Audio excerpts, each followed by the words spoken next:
There's a crucial molecule in your body that helps control everything. Your circulation, your energy, your stamina, your heart, even your sharpness of mind. It's called nitric oxide. But after age 40, your body makes less and less of it. Less blood flow, less stamina, less of you. But now there's N101, the nitric oxide lozenge developed by Dr. Nathan Bryan, the world's leading nitric oxide researcher backed by Nobel Prize-winning science. N101 is designed to naturally restore your body's nitric oxide levels. Just do what I do and let one dissolve in your mouth twice a day. I especially make sure to take it before workouts. N101 goes to work in minutes, releasing nitric oxide directly into your bloodstream, supporting healthy circulation, boosting oxygen delivery to your muscles and brain, helping you feel the way you're supposed to feel. More energy, better blood flow, sharper focus. Day after day. N101, it's the science of you working better. Visit HoffmanNO.com. That's HoffmanNO.com and use coupon code Hoffman10 for 10% off N101.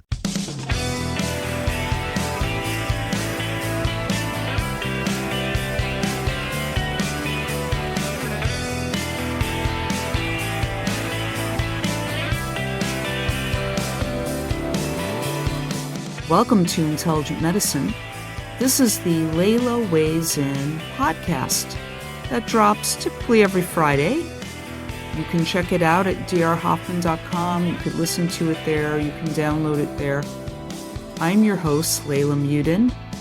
I'm a registered dietitian nutritionist here in New York City.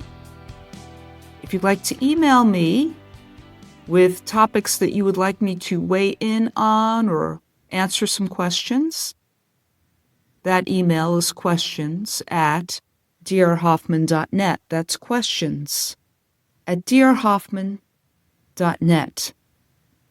There's an interesting article here on Innovision and this was published in the journal Nature Communications. Common food preservatives linked to higher risk of type 2 diabetes. Think about this. Common food preservatives linked to higher risk of type 2 diabetes. Where do we find preservatives? Typically in foods that need a shelf life, right? Are they burying the lead here? Let's see. People who consume higher amounts of food preservatives may face a greater risk of developing type 2 diabetes, according to a large new study. Preservatives are commonly added to processed foods and beverages to extend their shelf life. The research was conducted by scientists from INSERM, INRAE, Sorbonne, Paris Nord University, Paris Cité University, as part of the Nutritional Epidemiology Research Team.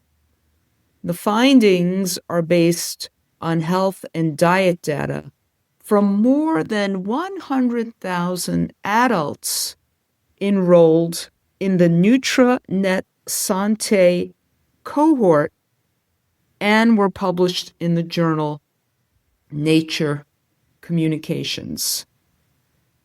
Preservatives are part of the broader category of food additives and are widely used throughout the global food supply. Their presence is extensive.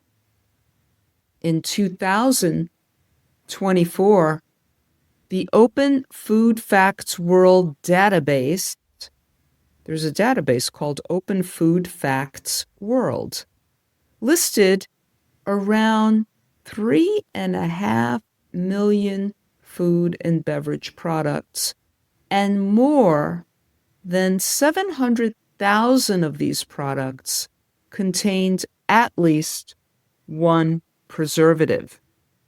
So, two major types of preservative additives. In their analysis, INSERM researchers divided preservative additives into two main groups. The first group includes non-antioxidant preservatives which slow spoilage by limiting microbial growth or slowing chemical reactions in food. The second group consists of antioxidant additives, which help preserve foods by reducing or controlling exposure to oxygen in packaging. Now, on ingredient labels, these additives typically appear under European codes, right? And these codes, they're not important, but let me just tell you what they're saying. European codes between E200 and E299 for preservatives in their strict sense, and between E300 and E399 for antioxidant additives. Why are researchers investigating preservatives? Well, earlier experimental research has raised concerns that some preservatives may harm cells or DNA and interfere with normal metabolic processes. That's fair enough, yes. However, direct evidence linking preservative intake to type 2 diabetes in large human populations has been limited until now.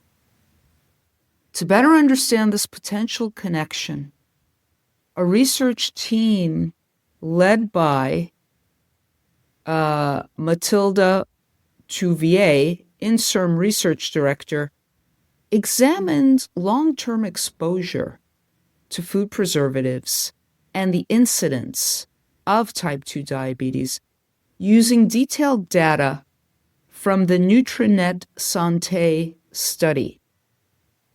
So, tracking diet and health over more than a decade, the study followed more than 100,000 French adults between the years 2009 and 2023. The participants regularly provided information about their medical history, socio-demographic background, physical activity, lifestyle habits, and overall health.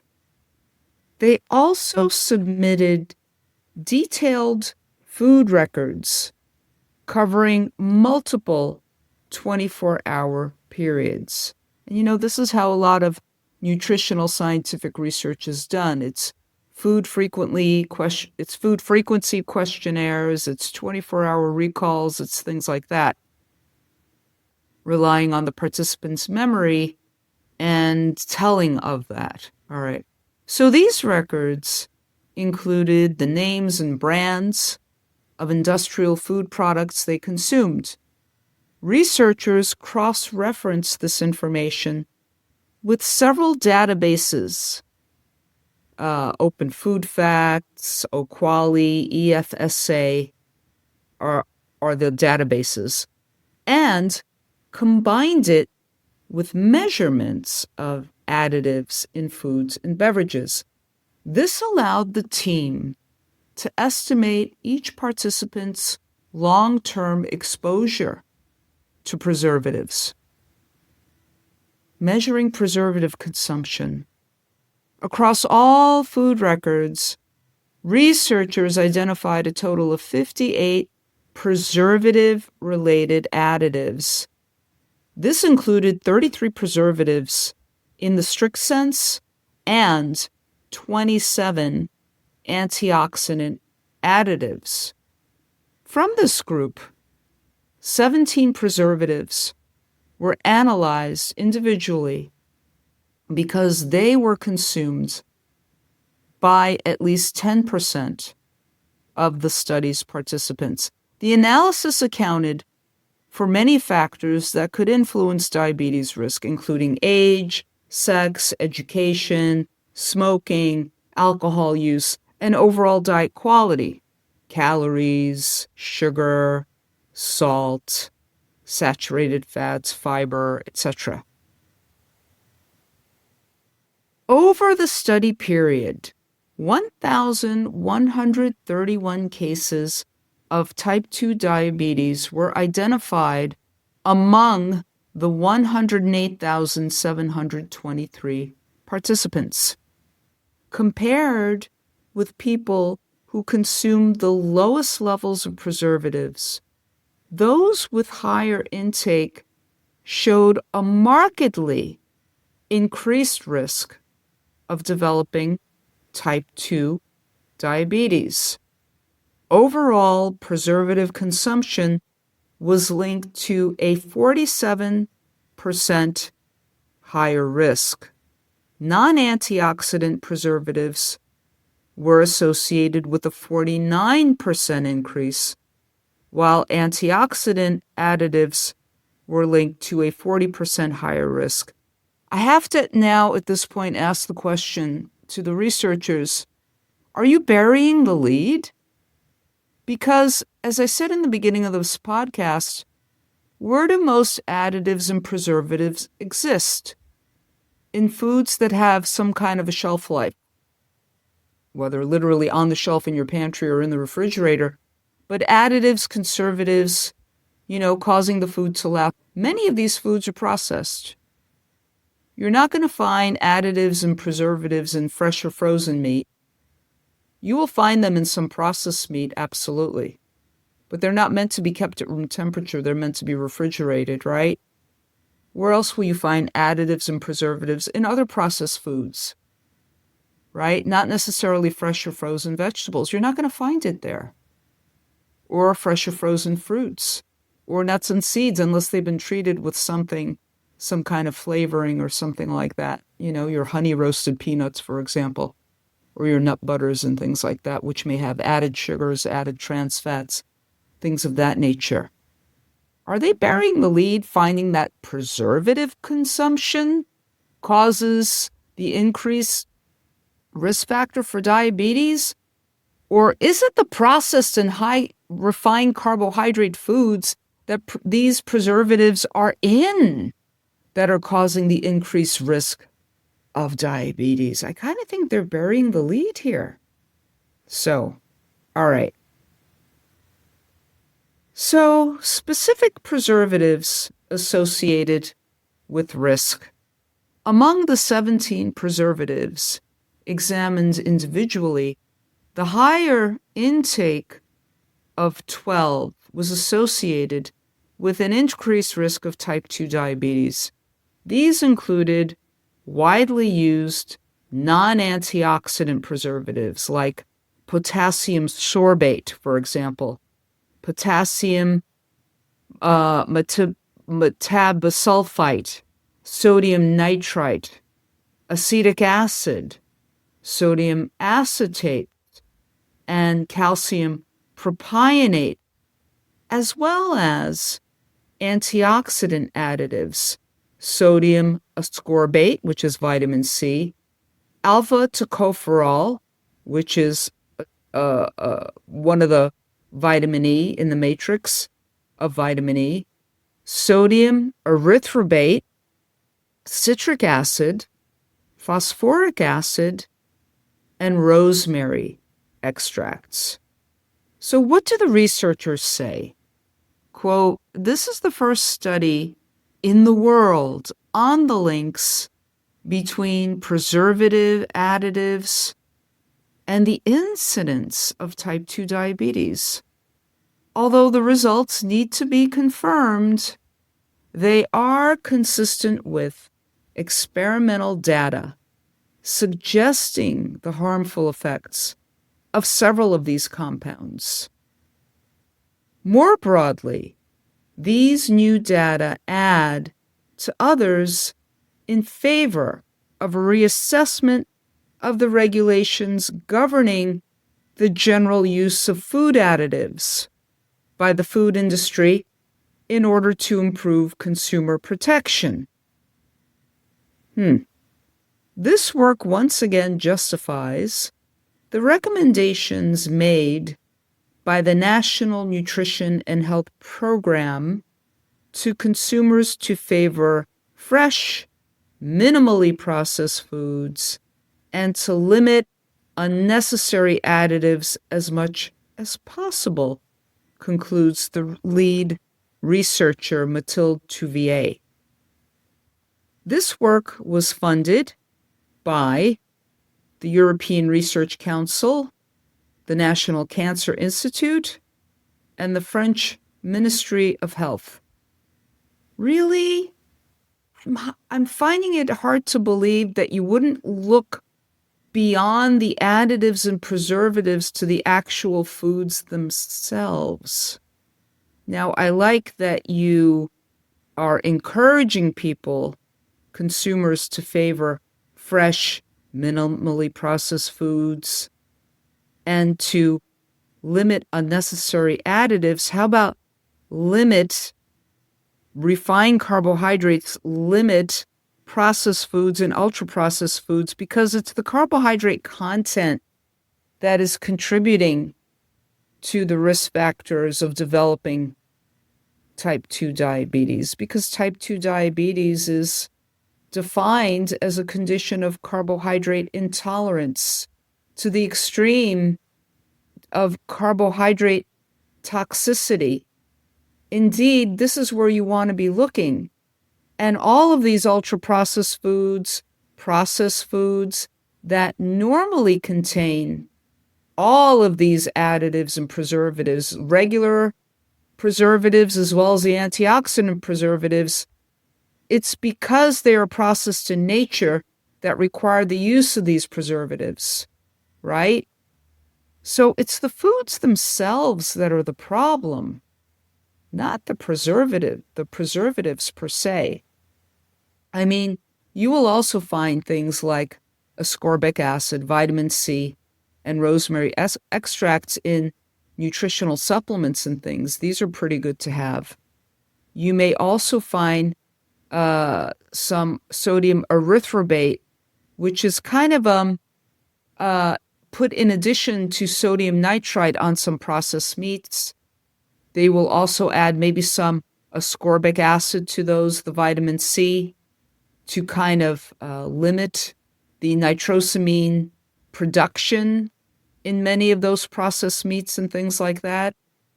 But really, it's less about the processed meat, your salami and your hot dogs and your bologna, than it is the bun that they're on, the chips you're having them with, the fries you're having them with, rather than the processed meat itself that's causing the increased risk for type 2 diabetes. Just like they still lump together fresh meat, grass-fed meat, along with processed meat. They link it all together, the factory farm stuff. They're not making a distinction between pastured meat, pastured cow, sheep, pig, all of that, as opposed to the processed feeding, which includes a whole lot of soy and corn and all those other grains and refined carbohydrates, the pesticide in those feeds, the antibiotic use in those animals. All of these things contribute. They cause the animal to have a very unhealthy omega-6 fatty acid ratio to omega-3s, whereas the pastured animal is going to have a higher omega-3 fatty acid ratio, and that's what you want, the beneficial fats. So they're still not making these distinctions. And where are these preservatives? They're in the foods that are most problematic and can lead to the development of type 2 diabetes. Your refined processed foods, your refined carbohydrates, your sugars. That's where all of these preservatives and additives exist. Would you not really see beyond that? I'm having trouble accepting that you're not looking to the food that these preservatives exist in as a main culprit, right? It's like the example that Dr. Tom Cowan makes about, if you're looking at a pond where all the fish are dead, are you going to explore the genetic makeup of the fish? Are they genetically predisposed to dying sooner from something? Or are you going to look at what the hell is in that pond? Who poisoned the pond? Aren't you going to rule out the obvious thing first? The environment that they're in? What environment are these preservatives and additives in this study that I'm telling you about today? What are they in? They're in the processed food. They're in the refined carbohydrates. They're in the ultra-processed foods that people are eating. They're not necessarily in the ribeye steak that you're picking up at the butcher. They're not in your fresh produce market or your farmer's market where you're getting your fresh vegetables and fruits. That's not where they are, these additives and preservatives. They're when you're walking up and down the food aisles of your grocery store. They're in the packaged stuff, the stuff in the box, the stuff in the container. That's where they are, right? In the canned foods as well. That's where the problem lies. They're preserving the shelf life of the food. They're not preserving your life, as the phrase would go, right? Back in the beginnings when I was a nutrition student, they're not concerned about your shelf life. They're not concerned about your life.